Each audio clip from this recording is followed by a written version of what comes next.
Hi there, Elevated Planet community. This is John Drew here from Elevated Planet, and today I'm with Sheila Seppi. Sheila, whose book I have read very recently. Hi there, Sheila. Hi, how are you? Fantastic, thank you. I'm delighted you could put aside the time today because I got to say your book was exceptionally inspirational. But we have this thing called the Twiglet Zone, which is where I introduce to our mainstream folks out there some pretty fantastical kind of ideas.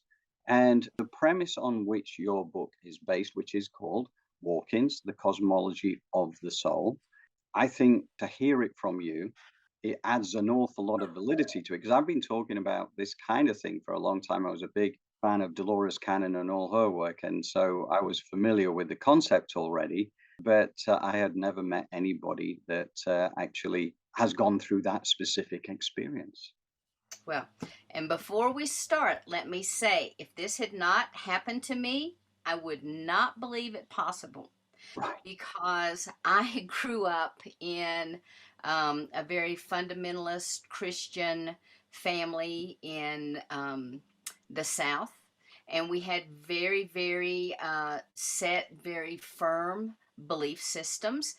And something like a walk in did not exist within that conversation or that realm. And a walk in is when one soul leaves the body and another soul enters. So some people think it's similar to a near death experience, and I guess in a way that it is. But in my case, I had been a very, very, very sick person.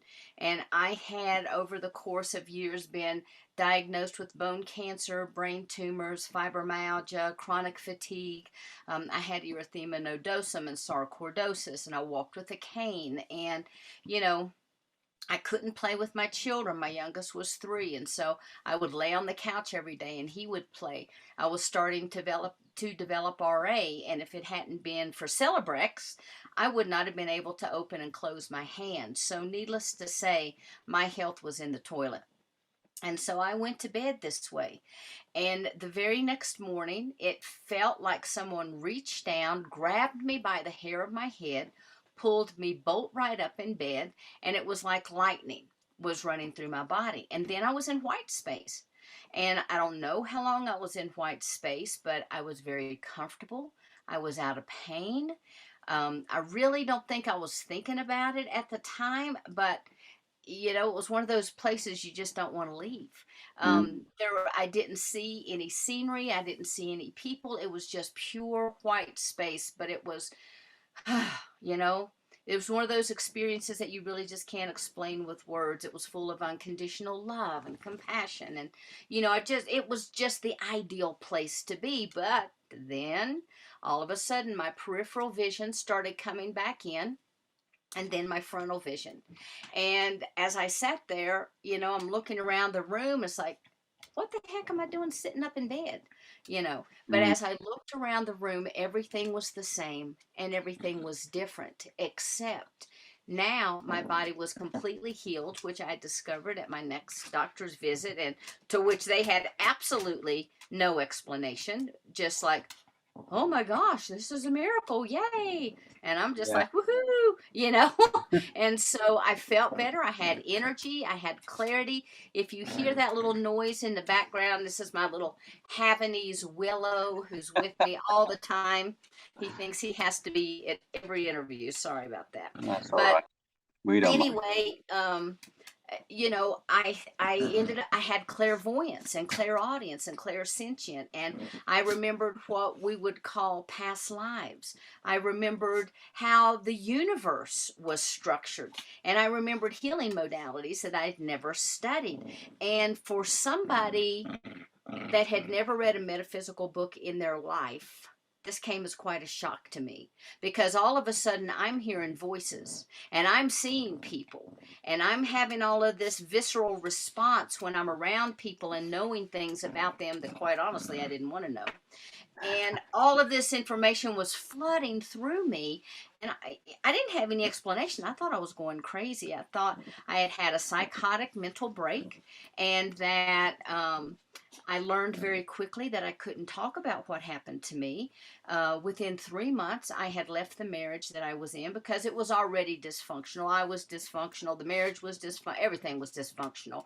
But I had left that marriage within 3 months, and within another 3 months, I had found my first spiritual teacher. Now, I'd never had a spiritual teacher, wasn't looking for a spiritual teacher. I was looking for a counselor to give me a little blue pill because my Mhm. background was in psychology. And I thought I could go tell my story and she'd say, honey, yes, you've had a psychotic break, poor thing, and give me a prescription and life would be good. I would get back on with my life.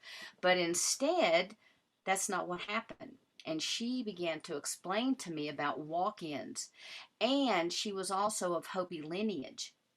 And because my background was in psychology, it felt really good for me to go and see her. And I had an automatic bonding with her. And I kept thinking, oh, it's just, we're both in the psychology field and, that type of thing. Right. But it was more than that.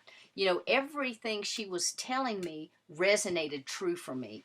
And even though I didn't want to believe it and really couldn't believe it at first, I knew that it was true.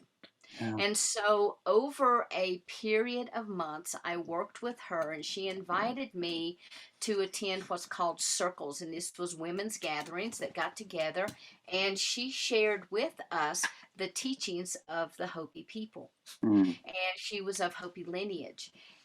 Learning those techniques, those modalities, learning about shamanism, learning how to travel in the upper world, the lower world, really is what helped to anchor me into Mm. this world. Yeah. Because even though I could tell somebody what happened, nobody could relate to me. Mm. I didn't have anyone to talk to, and it was there in these realms that I really met my spirit guides and my teachers. And they took me aside and they started explaining to me what I was experiencing, how it had occurred, and those types of things. And I stayed in kind of a state of shock for really a couple of years. I knew who I was, but it's kind of hard to wrap your brain around that. Yeah. And so it took me a while. And so when I did finally begin to accept it, everything in my life started to change and shift. And I met a new man and we married and we moved to Colorado. And by this time, I knew there was no way I could ever work in mainstream anything ever again. Mm. Because, if you're sitting there typing and all of a sudden your printer starts printing and you haven't hit print and you're like, people start looking at you stranger than they did before. And so it's like, okay, this is not going to work for me. And Mm. so I set up my own healing practice in Colorado. And during that time, during those first years, it was very, very slow. But it was a beautiful time and it was divinely orchestrated that way because it gave me more and more time to investigate this walk in phenomenon. And one day I was working with my guides, and to be honest, I was just like, hey, did I like snatch this body? Did I push this soul out? Did I cause harm? And they explained to me absolutely not, that before that soul had incarnated, there was a birth plan in place. And everybody has this, not just a walk-in, every single person, because there are certain, mm, for lack of better term, we have an agenda we want to meet. So we have our Right. goals and objectives, and we also put in place for ourselves exit timelines. And this was an exit strategy that soul, it had already learned everything it needed to learn, but Mm. it was tired and it was weary and it stayed past its comfort zone. Mm. Okay. And Mm. so when I don't know how deep you want me to go into this, but Oh, keep going. let's just Keep say going. when I was on the other side, Yes. we can go into what that means later. But when I was on the other side, and we heard the soul of this body cry out to be released, it was decided that I would be the aspect that would come in. And so as I came in, that soul was propelled outward through my chest. Typically, it goes out the head, but I came in, it went out the chest, and that is what had propelled me upright in the bed. Right. And so I'm like, oh, okay. So I'm thinking, all right, these guys know what they're talking about because that Yeah. really happened. And then the next thing that they told me was, so then I started asking, okay, so, if I came in, where did the soul go? And they explained again that on the other side, in a way, it's kind of like it is here. But Mm, on the other side, that's when we're really awake. mm, This is a planet of, as beautiful as it is, of false matrixing. Everything is actually a holograph in dense form, and there are, all I have to do is look around and I can see. I can see the pixels that make everything up, and I keep. I try not to do that because it can ruin a perfectly beautiful scarf, or it can ruin, it can ruin the painting on the walls. Like, come on, guys, but they showed me how on the other side we basically are projecting an aspect of ourself into human form to have this experience, and that it's not just this one experience. We can be having multiple experiences on this planet, on other planets, in other galaxies, other universes, etc., because the soul is so large. And then I said, okay, so um, now I'm confused. What do you mean we can be in more places at one time? Because right. I I had been raised that you live a good life, you die, you go to heaven, and you're there for eternity, whether you're eating chocolate or fishing, whatever it is that your passion's desire is. That's what you do. And then they said, well, it's really not that way. Now, when we pass, whatever we believe, like when I pass, no doubt Jesus or Mary will be there to greet me along with other family members because that's in my belief system. Mm, Okay. But if someone believes that there is nothing, they may go into a state of nothingness until they're like, wait a minute, yeah. this is not real. So whatever it is that we think, we have these opportunities for growth. And as a soul, that's what we're constantly doing. We're growing, we're experiencing, we're learning, and we choose those people that we want to have these experiences with. And when I understood that, there was an immediate forgiveness of the ex husband because I Right. thought somebody had sucked his brain out and put a demon in his body, which they could have, I don't know. But, it made me understand that he was one of my greatest teachers. Mm, And then there was that love and that compassion. And then I had to forgive myself for all the, ex-wife kind of thoughts that you can have. right. Yeah. Kind of things. And so once I learned, though, that he could have been my best friend on the other side, and the reality of it is we're all connected. We all have like our spirit families that we travel with. We have our good buddies that's in our spirit groups that we all travel with. And it takes us a long, long, long time to set these scenarios up Mm, for like a walk-in scenario to happen.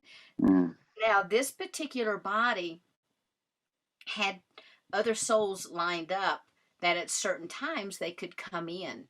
right. And the truth of the matter is, because this soul had missed the deadline and was kind of in between windows when they cried out. And this is not, if you're having a bad day, you can't say, oh, I beg for a walk in to come in. Yeah. It doesn't work that way.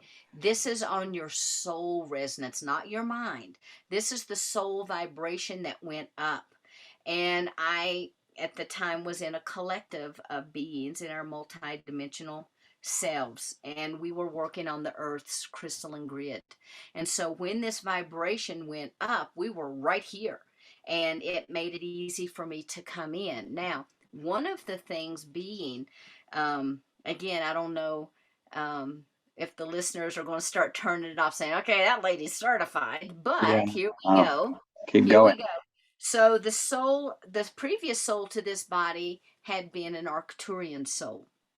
And Right. so when that being came into this body, there was an energetic framework that had been in place. And when this soul left, that energetic framework was still in place that made it easy for me to slip into the body, because one of the multidimensional aspects that I had been and therefore had accumulated all of that knowledge and frequency had been an Arcturian. And Right. so, as sick as this body was, I was able to very gently enter into the body without frying the neurology or the biology. But over time, it was just a matter of seconds, though. When I came in, it was like bam, and the body was healed. Mm. But it didn't burn anything out, which is really, truly amazing. It just kind of blew my mind. Yeah. And you have to remember, when a walk in comes into a body, they're getting a used car. Yeah. Okay. So I still had all of the thoughts. I still had all of the programming. I still had all of the sorry about that. I still had all of the behaviors and just the thought processes of the old soul, Yeah. because it had imprinted on this body. So when I came in, even though there was this miraculous healing, I still had a lot of the dysfunctional thoughts and a lot of this dysfunctional ways. And over time, I began to change those because they no longer served or resonated with the vibration of my soul. And so instead of drinking Diet Mountain Dew, which I thought was the nectar of the gods, I started drinking water. And Hmm. instead of eating fast foods, I started cooking at home, and I started having salads and, all of those types of things. And so, everybody around me was really paying attention. It's like, oh, what's up with her? Because my behavior had changed so much, and because of those early days, then I was able to bring it forward. So in talking with my guides about that, during this same conversation, I was asking, okay, so what's up with all the behavioral changes? Why did that have to change? And they said because it was no longer in resonance with the vibration of the soul, and that it was no longer in resonance with the life path that I was going to have. And that when we made that shift, that's kind of like, hi, hello, how are you? Yep, we got an agreement, let's go. And it was really fast and furious. And my path, my mission is that of my collective that I came from, which is my multidimensional self. And that collective is to be a way shower. And we still are here on the planet working in the crystalline grid, infusing it with love and light and compassion and frequencies that help in the planet to wake up and to be able to shift to this new paradigm, this new way of thinking, this new consciousness. And Mm. it makes it easier for me now, having gone through all those crazy years, and literally thinking I was crazy, to be able to talk with people as they're having their spiritual awakening, because they're like, I don't know what's happening. I'm hearing things. I don't believe in this. I went to bed and now I'm this way, or this happened. I had an automobile accident. And a lot of times, what I find is people are walk ins. But a lot of times, what's happened is people are having their own spiritual awakening due to the fact that they've done all this personal work, they've done all the heavy stuff.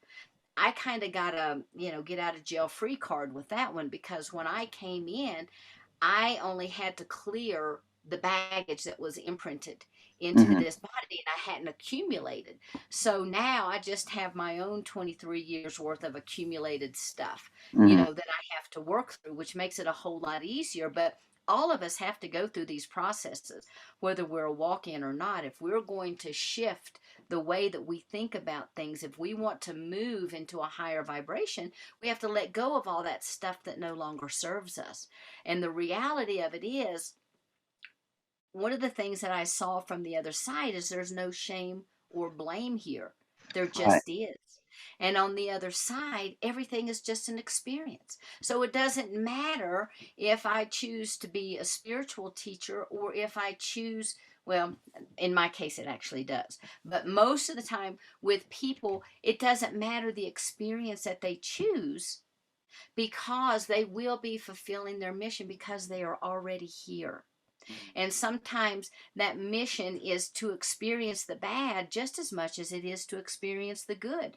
Because many times we may have never had a lifetime on a planet full of duality, all this false matrixing, and have been able to have a joyful experience. I mean, how Mm, powerful is that? When we can come in and anchor into a body, a physical form, and all of this duality, all of these false teachings, all of these matrices of it's deception and everything that's around us, and yet we can come to a place of centeredness within ourselves and have a soulful experience at the same time we're having the human experience. I think that's pretty amazing. mm, it is. It's incredible. Now, one of the things that I'm always intrigued about, you're here along with many, many others on the planet to help with the evolution that is taking place on the planet, right? The Correct. raising of frequencies, the raising of consciousness.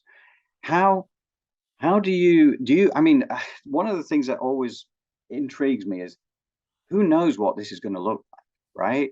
How Right. much do we know? I mean, I keep hearing pictures of certain things and certain dates and various, but I've no idea is the truth of it. But I know things are changing, and I know things are changing for the better, even though we've got to go through some pretty, you would consider negative kind of aspects in order to get to the positive. How do you interpret this evolution?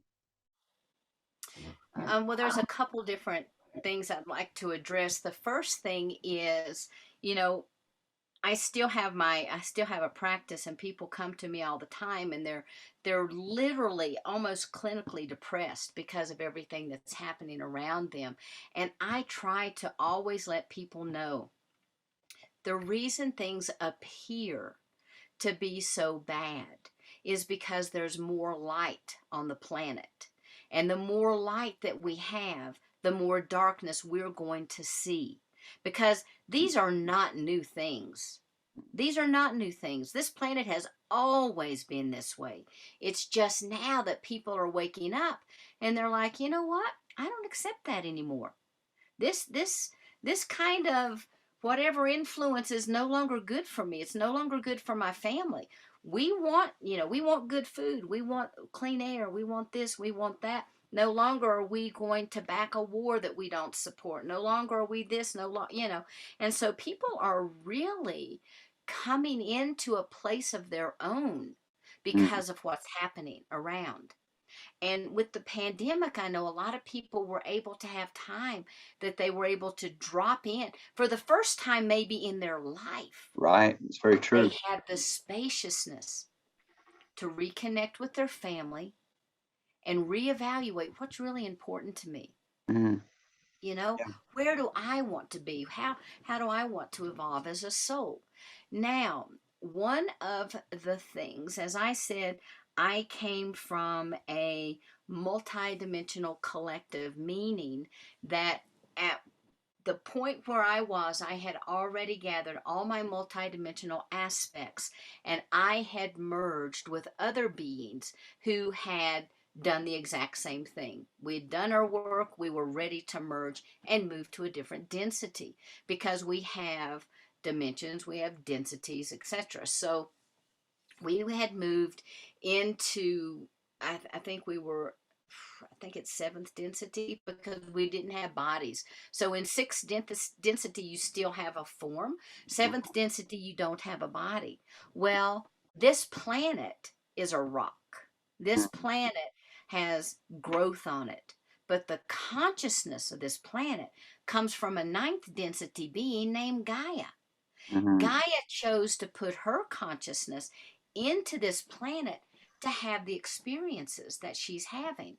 Now, Gaia's a lot older than 2,000 years. People have been here for longer than 2,000 years. My goodness, archaeology uncovers things all the time to prove that. However, people still do not understand that civilizations rise and they fall, They Mm. rise and they fall. Just because we don't have a book that tells us they did doesn't mean it didn't happen. Right. And so this planet has many many civilizations, many, like the most recent was that of Atlantis. And Right. then when Atlantis fell into the ocean, other land masses came back. And at one time, everyone lived on one mass called Pangea. Well, thank goodness now they at least teach that Mm. in, school books, that Right. at one time this planet was just the one landmass. And so as Gaia has continued to evolve, her consciousness is also evolving to where she can move now into a 10th density Wow. being. And because her vibration is shifting, because her vibration is raising, and because humanity has this symbiotic relationship with Gaia, where that she vibrates at a 7.8 megahertz, guess what? Our body vibrates at a 7.8 Right. megahertz. If Gaia starts vibrating at a 12, humanity vibrates at a 12, and we're all like, oh my God, what's going on? The energy is so crazy. When Gaia shifts her vibration, it affects humanity. Mm. And so, because she's going through this conscious awakening, so is humanity, because it's bumping up the evolution of the human body. Mm-hmm. Now, in bumping up the evolution of the human body, that also frees up extra energy for the soul to also begin to shift and to change. People say, oh, but we're going to transform into our light bodies. Guess what? You're already in your light body. It's just covered by a meat suit. Yeah. Okay? So as this meat suit gets less dense, more light's able to shine through. And when Gaia makes her transition, those individuals that are in resonance with that particular frequency also will transcend with her. There Mm. may be other people who do not transcend with her, and that's okay, Mm. because this isn't a race. Everyone will get there eventually, Mm-hmm. okay? But they're going to have to wait another 26,000 year cycle before they can do that, and they can watch that. And if they study the yugas in the Hindu texts, they'll be able to easily find out all of the things that they predict happens during these yuga cycles is happening and has occurred. Mm. In 2012, there was this massive wave of energy that washed across the planet, and people are like, that Mayan calendar, there wasn't anything to it. Well, let me tell you, there most certainly was. Yeah. First off, for the Mayans, it's like, just the ending of the calendar. What they're looking for now are those 3 days of darkness that they talk about.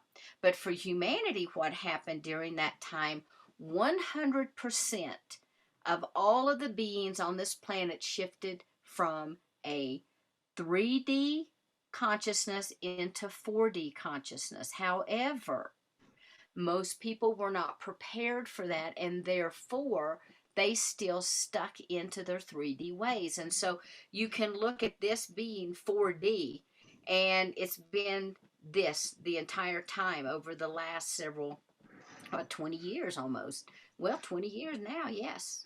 Coming up on the 21st. And so it's been vacillating back and forth.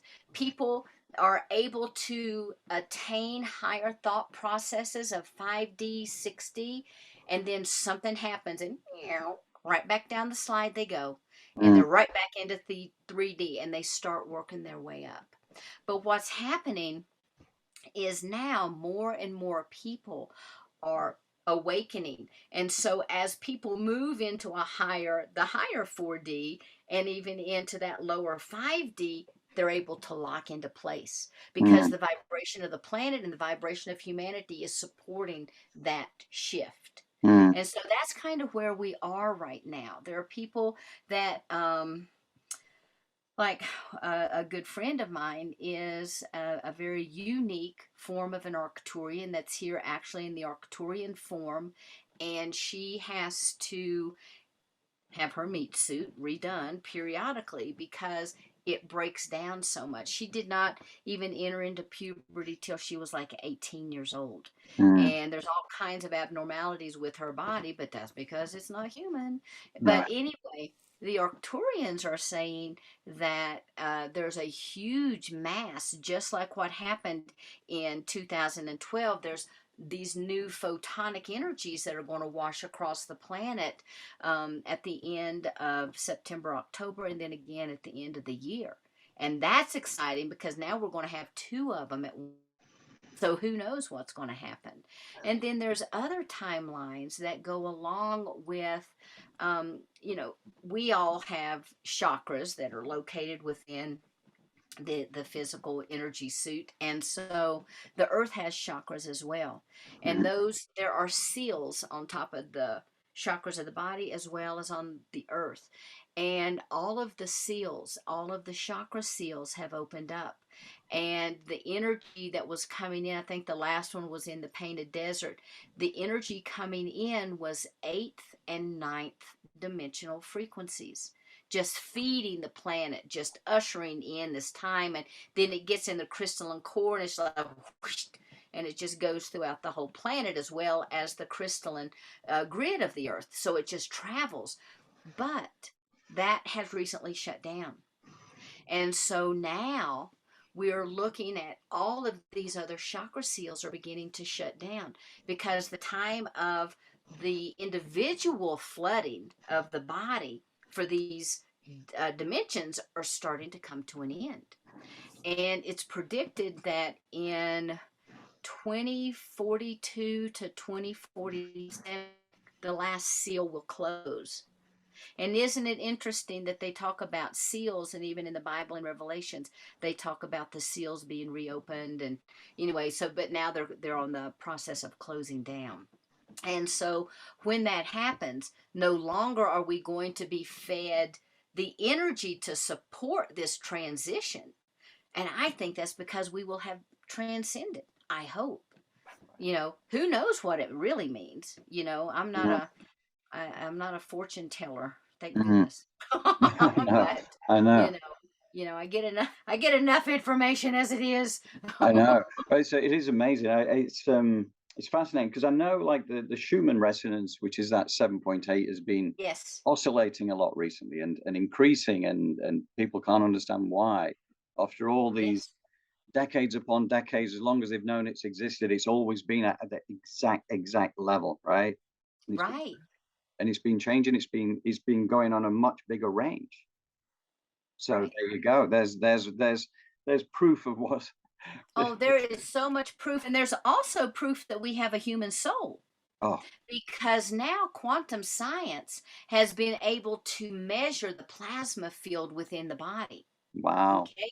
Now I can talk about the plasma and how I saw things come down and how we, anchor in as a body, or as a soul, but they can now measure that. And Mm, they also will measure that when a person exhales or inhales their last breath, mm, that there is an immediate loss of physical weight, wow. and there is also a shift and a depletion of the plasmic field. Mm, yes. And that's measurable. There are numbers out there. Scientists have proven that. Mm, And I knew it was just a matter of time. I mean, you know, the majority of the world believes that humanity has a soul, even mm, though they've never seen it. mm, And it always, confounds me. It's like why people can't believe in the existence of extraterrestrials. Just because you've never seen them doesn't mean they're not real. And guess what? They're just like us. They mm, just live on a different planet, and therefore their physical form has to be a little bit different. But they have souls, they have families, they have kids, they cry, they mm. have emotions. They just live on other planets. And so, I for me, I will say extraterrestrials, they're not so crazy about the ET. I don't know why, No, but I they're not understand that. crazy about that. But galactic family they like, and they Yeah, embrace, and they show up and they support us. And guess what? A lot of the guardian angels that people think they have are actually extraterrestrials. I've There's heard no that as well. difference. There's no difference. And Absolutely no difference. no, I mean, at the end of the day, we're all divine expressions of consciousness in different Exactly. forms, right? So here Exactly. we have the meat suit of humanity. So here we are, but most of us in the Western world believe that we are the meat suit rather than the you know, they're just occupying it for this particular lifetime, right? And that's Right. the kind of thing that's the starting blocks, if you like, to realize that we are a immortal spirit having a human experience rather Exactly. than, you know, this human meat suit living a life where you've got to be fearful because sometime you're going to die and you're going to disappear into nothing, you know, whereas reality, all we do is shift energy forms from human to whatever, you know, onto one of the astral planes, to a higher astral plane or something. Exactly. But again, you know, each of those, like the galactic family, let's call them then, you know, if you're out there, you know, 100 light years away, you know, on say Sirius A, for instance, and you're out there, and you could be that having a six dimensional consciousness, if you like, as one of those beings on Sirius, right? And Absolutely. it's the same kind of electromagnetic life force that just fires up a different body, and that's Yes. my understanding of it. So, you know, that's why we will have been extraterrestrials in the past. That's why we will have been different earth elements. It could have been, you know, fire, air, water, rocks, Exactly. plants, you know, and it's fantastic when you stop and think about this. And it's not something to be fearful of. I think the biggest leap of faith is that it means that your version of reality has to change entirely from the standard westernized, narrow, programmed version into Yes. something far more expansive. And it is a big leap of faith for many people. I mean, I was 58 before I even started on this journey, you know? Mm.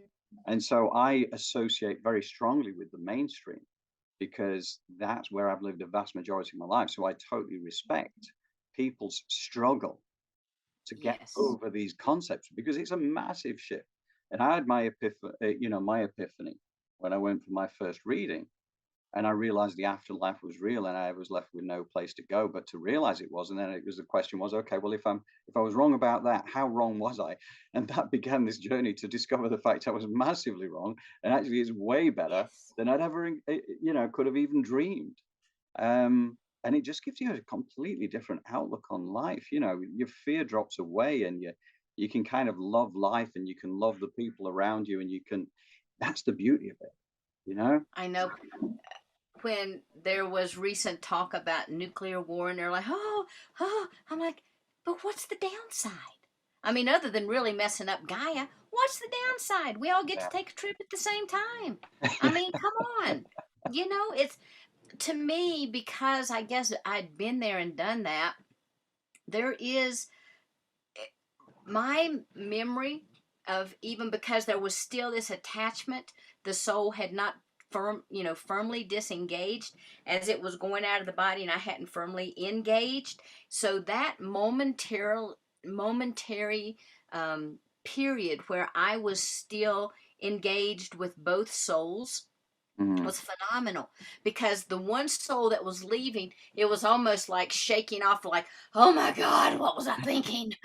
Kind of energy. It's like, it is the most joyful, freeing, liberating experience. And mm, people worry about, the pain of the physical body, but I'm going to tell you, the reality of it is the soul steps out long before mm. that. We Yeah. have no desire to hang out for that stuff. No. People worry about, car accidents. Did people suffer? Well, you know what? The body was going through a shutdown phase. We're not there. No. The consciousness is not there. Mm, That's just a shell, nothing mm, more. mm, It's like if you have an Easter egg and you put candy in the middle, well, when you take the candy out, that's us. You've got the shell. The mm, shell would go through a process of, oh, yeah, it needs to continue to break down or whatever it does, but that's it. There's mm. no feeling, no emotion, there's nothing. And we don't need to be afraid of that. It's a joyous time and Yeah. so much energy. And then it was like, oh wow.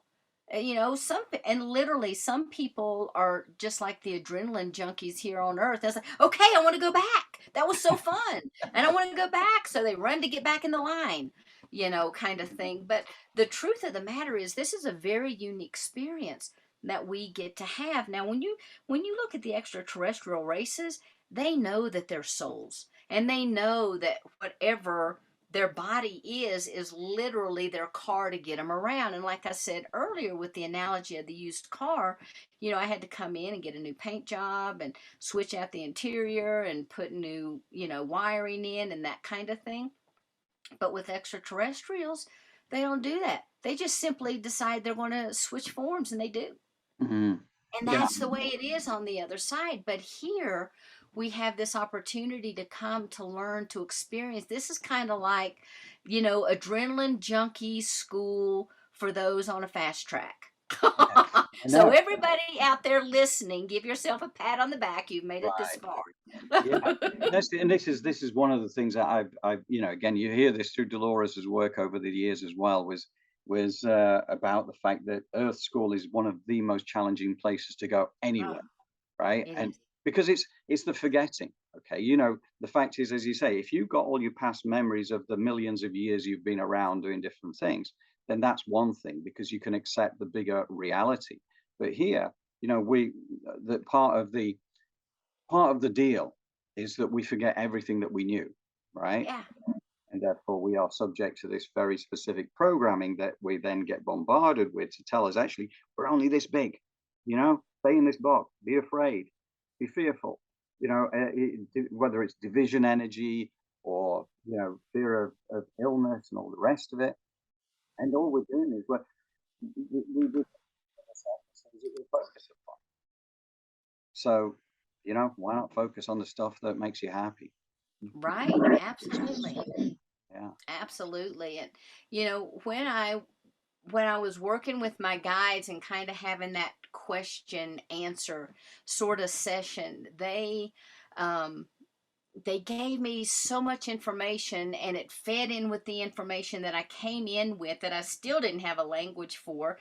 And when I was writing the book, Walk-ins, Cosmology of the Soul, I had like a whole chapter trying to put it all down, and Mm, my editor is like, "What? This?" Because I still I was trying to get it out on the paper, and it just didn't make sense yet. mm, And now I don't know what happened, but and it's so simplistic now for mm, me to look at it. They've given me different languaging because I am not a quantum physicist. I never will be. And that's not what I'm here to do.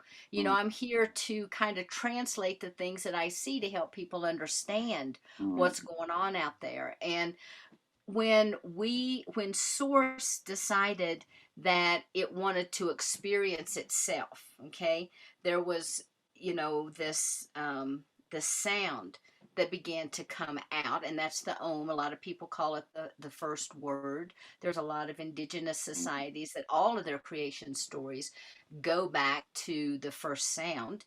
But when that first sound occurred, then there was light, and then you had the light and the sound, and they had vibrational frequency.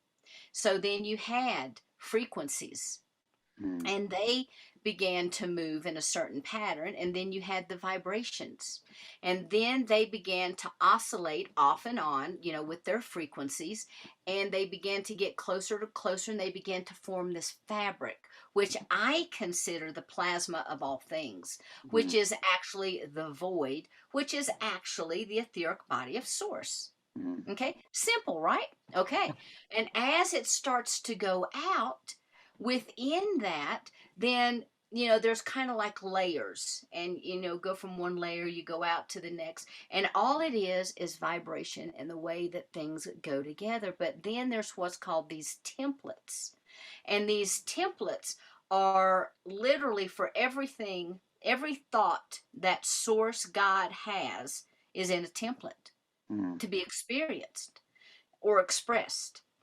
And so there is within one of those templates is a blueprint for life forms, humanity, hominid, you know, hominid species. mm, And so we are within that template, but also within that template is what's called the oversoul template.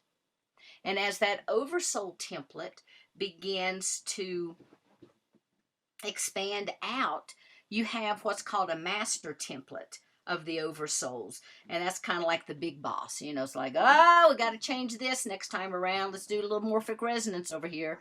Housekeeping, get some things going. So we've got this master, we got the big boss, oversoul. And then as that comes down, depending on, like, we'll use this universe because there are many, many universes, but let's use this universe for an example. Then there's an oversoul for that, for the universe. And then this oversoul answers to the master oversoul. Well, then within this universe, we also have galaxies. And we have constellations, and each of those have oversouls, and each of the planets have oversouls. And at the last number I read, there was something, I don't even know what this number means, but 70 quintillion. What is that? I mean, how many? That's how many planets. Right. That's just in our Milky Way galaxy here. 70 quintillion. How do they know that? And each one of those has an oversoul. So now you're looking at the oversoul of Gaia. And within that, let's say there's like 12 modules. There's like learning pots, okay? So, and we want to go through all 12 of those. One of them could be compassion. One could be death, grief, dying, pain, misery. One could be, whatever, unconditional love, forgiveness. And we go through all of those and experience those with then what I call our individual oversoul. Okay. Now, when my guides were talking to me about this, they didn't go into the 70 quintillion. They just said this is the way it is. When they told me, they said, and your individual oversoul is different, and it's called the Shantias Khan. And within the Shantias Khan holds all of your memories, all of your experiences. It's kind of like your personal cloud storage. It's your Akasha record. It has everything in there. And then when you decide that you are going to incarnate, then just a little piece of that begins to come down, and it's like this swirling motion. Really, it's light, sound, frequency patterns, but it looks as if it swirls. And that's what people refer to as their higher self, because that's the aspect that's still attached. It's kind of like our umbilical cord. Okay. Right. And so then that drops down. And as all of this energy is occurring, then once it locks into a human form, that's called the soul, and that's the personality of the lifetime. And the spirit aspect is there as well. The spirit is that enlivenment. Okay. So it is the actions that the soul is going to take. Okay. And so they all have a different name, which worked really well for me, because I'm like, can you draw me a diagram? Can you put that in, multiple colors in a chart, for me? But they did. They allowed me to be able to draw that, and, to where it made sense to me. And so when I wrote the book, I tried to put that little diagram in there, because I really want people to know that, there is no fear in death, and we take multiple forms. And just imagine, with inside that Shantias Khan, there is multiple yous having multiple lifetimes. Right. Now, so before I incarnated, my Shantias Khan had merged with many other Shantias Khans into that seventh density form. And then we were actually out in the Andromedan system working. And I knew that, but I never really knew why. And I had past life hypnosis session done. And honestly, we were kind of like out, now here I am. I'm thinking, ooh, we must have been doing something great. We're getting ready to create a universe. Oh, how cool. Yeah. Nah, we were scouts. We were scouts. We were out way in the Andromedan system, because there was this mass of black energy that was on the peripheral borders. And then we saw a huge ship come, and it projected like these energy beams that surrounded this mass. And it was like, and the thing just kept shrinking. It gave it pulses. So it just kept shrinking until it dissipated. We'll come to find out that was AI technology. Wow. The AI had taken on a form, and it had come in through kind of there's all kinds of gateways, but there's also some fissions that are out there, and it had kind of slid in Mm-hmm. undetected in one of those. And so that's what we were observing, but all was well because it had been taken care of. But we heard during that observation period, there was this cry or vibration that came up from Gaia. And she needed support. And it's really cool because Dolores Cannon talks about that in her books, The Waves of Mm-hmm. Volunteers. And we That's right. came in what we would call in the it was about 1980, somewhere around there in the 80s, and we were working on the crystalline grid. Mm-hmm. And so this aspect that then came in was just that little tiny drip Mm-hmm. of this overall collective merging of beings that I was. So if this soul had been maybe Andromedan, a different aspect would have come in than what came in here. And so that's kind of how I got to be here. Mm-hmm. Um, and it took me a long time. Even so, now I'm a walk-in. I was doing what? What do you mean? What do you mean? What do you mean? I'm just a little drip, kind of thing. Like, crush the old ego here, buddy. But my guides, when they told me and they began to explain the massiveness, and, as I went out and started talking to people about this, they're like, oh, well, then I guess you don't even think there's a God. And I'm like, are you kidding me? Do you know how massive source energy is? Do Mm-hmm. you even have an understanding? Mm-hmm. Look around, everything is source. Mm-hmm. Yeah, There including is us. no separation. We are a fractalized aspect. Our Mm-hmm. Shantias Khan is the larger aspect. The soul is a smaller aspect. We merge back with that larger aspect, and the entire existence of who and what we ever are is our making our way back to reuniting with that source energy, only to be spit back out on the other side. So, and then we become something else again. I know. And one of the things that I think is very important for people to kind of take on board, and again, they might dismiss this at this stage, but it's the understanding that like for me, for instance, I'm not just like John Drew the meat bag, right? Right. I've got a team. There's a team, and this is amazing. And I love this idea that I've got Team John Drew because I'm not the cells anyway. But the cells are part of me, and that's miraculous, and I love that. But the guides, the angels, the higher self, the whole lot, master, ascended masters, whatever, they're all here to help you. But you've got to know they're there, and you've got to ask, right? Yes. You've got to ask. So many people just go through life not even realizing that you have an opportunity to tap into this enormous wisdom, I enormous. tell, yeah. I tell people all the time, I am the laziest person you'll ever meet. And they're like, but you constantly are getting stuff accomplished. Just like, I just let my guides do it. Right. All you have to do is ask. Mm, And remember earlier, I said things are very much the same as they are here on the other side. And if you're not utilizing your guides, they're not getting the opportunity to mm, do their job. right. And when I realized that, I was like, oh, Mm, okay. So then it makes life very easy doesn't because it? you're constantly getting guidance. You're constantly, being able to be led down different pathways just because they're there to support you. Yeah. And it is one of the most difficult things to appreciate. I mean, I lived a very left brain existence for my first 58 years. It was all numbers, it was finance and all this kind of stuff. And I loved it. I enjoyed that. But the fact is that, one of the books that helped to wake me up in the early stages was, Brian Weiss, who's Hmm. it's Many lives, many Many masters. Lives, Many Masters. That was the first book, and it was actually a quote from Many Lives, Many Masters. I still have it here in front of me, which is when one of the ladies had passed over, and the question that was asked was, "What did you have to learn from that life?" And the answer was, "I had to learn that I had no control over life.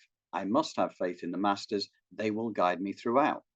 And that always stuck with me because I thought, how fantastic is that? Because actually it takes the weight off. If you understand that you have this massive spiritual infrastructure, all supporting this 50 trillion cells, which and obviously the electromagnetic energy, there is that aspect, you know, Mm. isn't that amazing? But It so many is. people are blind to that. I was blind to it for 58 years. And yet, to me, that just means that I feel the joy even more now because of the years of blindness. I don't take it for granted. I just kind of love the fact that I have some glimpse of one. I even now, I know that I only understand the tip of the iceberg, right? Yeah. Yeah. It, it's such a visceral experience for me working with the guides and kind of going back and getting a little taste. And one of the things I keep asking them is like, why am I not remembering my dreams? Give me a break. Everybody around me is remembering their dreams. I can't remember my dreams. What's up with this? And they're like, you know what? If you remembered what you were doing at night, you would be so homesick, you would not even return to your body. Mm, And you have a veil in place for a reason. And mm, I'm like, oh, okay, you know. And so people that come to me and they're like, I can't remember my dreams. I can't remember. I mean, I can remember dreams sometimes, but it's right. not like, a lot of my friends have like really active dream lives and they're doing this and doing that. And it's wonderful. And it's not like that I'm comparing myself to them. It's just I would like to have those types of dreams too. Mm, And my guys are like, no, no. And then when I started astral traveling consciously, you're not going to believe the first place that I went was that the dome in Seattle. oh, The Seattle, yeah, and I had my arm out, and there were people I could see them eating lunch and different things, and my hand was out, and I was touching the window. I was going like, whee! And it's like, you know what? There is probably a reason I don't remember my dreams. If I am that silly and weird that it's like, I wanted to go to a planet. Come on. yeah, No, I went to Seattle to that needle. Are you yeah, kidding me? yeah. Yeah. And No, so well, on the other side, what we experience has nothing to do with what we think we want here. mm, You know, these yeah, are all human projections. Like the human of me wanted to go visit, someplace exotic. Well, the reality is I probably do that stuff at night. And in truth, I just wanted to go to Seattle, you right. know? Yeah, And yeah. so we just don't know, but our guides and our teachers, everyone's just there ready to support us at any time. All we have to do is ask, and we have to remember too, we are never ever ever alone. It is Mm, impossible to be alone. We mm, are all one. yes, yes. And that's, to me, that is a really important statement because, that's the point at which you realize that when you have division energy and this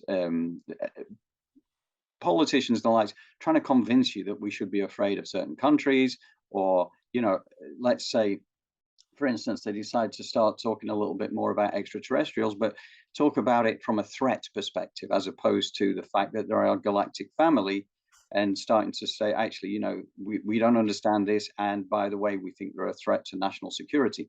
And it's coming, you know. Right. But the fact is that whether you're one of our galactic cousins or whether you're, from any nationality in the world, or indeed, a different life form, we are all part of the same thing. And, Right. so when you hate on somebody or something, Mm, you're kind of doing it on yourself. absolutely. Yeah, So, it's just, I always tell people if you will take a crystal that's faceted and you hold it up to the light, that's like source, and each one of us is one of those facets in mm, that crystal. We may be expressing on the left wall and someone else may be expressing on the right wall, but we still are that crystal. And mm, that's the way we are as souls. And mm, even on the other side, we are projecting an aspect of ourselves right now to mm, have this experience. mm. Yeah. Yeah. And one of the points that you've said a couple of times as well, which I do love this because I've done a few different articles and a couple of videos on this as well. I call the series the Dead Happy series, which is Hmm. trying to get across to people that, And it's, grief is a natural part of life. When we lose somebody we love, it's not wrong to grieve, and it's not sort of like trying to say, yeah, you don't need to worry about it, it's all fine. Because naturally, Right. once we lose somebody that we're close to, we will grieve. It is part of the human condition. But Yes. notwithstanding that, you don't need to worry about them or what they've gone through, because they're in a beautiful place. They're in this amazing place. And we have to think of death more as a transcendence, a beautiful transcendence, rather than, some horrific end of an existence, which again, I think too many people, and that's what promotes fear. When people are fearful of that change and losing their life. You never lose your life. You can't lose your life. It's impossible. Right. So dead That's happy, yeah. absolutely true. That's it's. I'll keep banging that particular drum. Now, one of the things that really intrigues me, and I don't want to keep you for too much longer, but I just want to ask about, the shamanic side of things. I know that you are heavily involved with that, obviously with Jeremy, right? Who is Uh-huh. your Hopi guide through life, So, and I love that, because to me, the Native American wisdom from so many of the past, and I think this is one of the things that I've realized over these last few years, is that how much wisdom we have lost that we used to Yes. have. And we would look down on indigenous people of the past and say, oh yeah, they knew nothing, they were worshiping this, that, and the other. Actually, you know what, they knew an awful lot more, and they lived in Right. harmony with the land. Right, they didn't own the land, they were just part of the land. It was just like this beautiful wisdom that needs to be celebrated. But the shamanic traveling to the upper mid worlds, the middle world, the lower world, I that's fascinated me, and I read some of Sandra Ingerman's work and the likes, and she's very good. But whenever I've tried to do the traveling and things, you talk about having a veil. I kind of have a veil. I, I want to break through. Right? It's almost like I want it too much, and I, I want to do the astral stuff. I want to do all that. I struggle with it. It's like there's a veil somewhere that prevents me, even though it doesn't mean that I doubt it in any way, shape, or form, because I have no doubt. Okay, so you work with your guides, correct? Hmm. Okay. So I want you to think about a place right now that you know of that has like a hole in the ground, a hole in the tree, some place that you have physically seen with your eyes. Hmm. Okay? Right. So when you begin to do this journey into the lower world, you want to have, I always have, I drum for myself, but you can also listen to music, and you want to make sure that there's a very methodical rhythm, because that is the heartbeat of Mother Earth that brings us into that balanced state. And think about that whole. And I Mm-hmm. usually take people, let's just see what the hole feels like. Is it cold? Is it wet? And we just feel that. And then it's like, imagine that you're just the size of a little ant. Mm-hmm.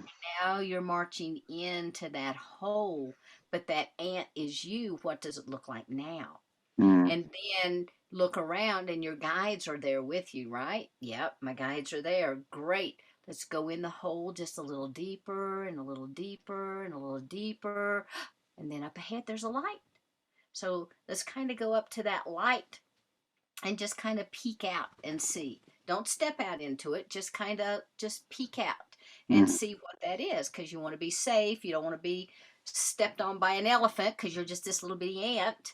And then you start looking around and you see what it is, and you walk out, and then your energy brings you back up to your form, and ask your guides to take you where you need to go.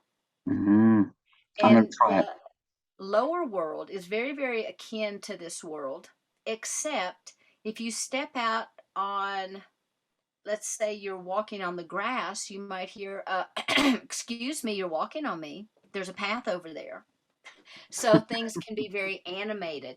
This Mm-hmm. is also where you might have an experience with a departed loved one, or you might also run into people that you have known in this lifetime, but it's also a place that some of your guides may be as well. And you always want to take a guide in with you, because depending on whether it's the lower astral or the upper astral where you're traveling, you can also run into disincarnate spirits that are Right. not very happy, Mm, and they don't realize that they have passed, and mm, they may not have had a concept of what the other side is, or they had an automobile accident and they were projected out, mm, um, and but they weren't ready to go mm, yet. There was a timeline, but they weren't ready to go, mm, and so they're still kind of attached to this physical world. And so as you walk around, you always want to go with your guides,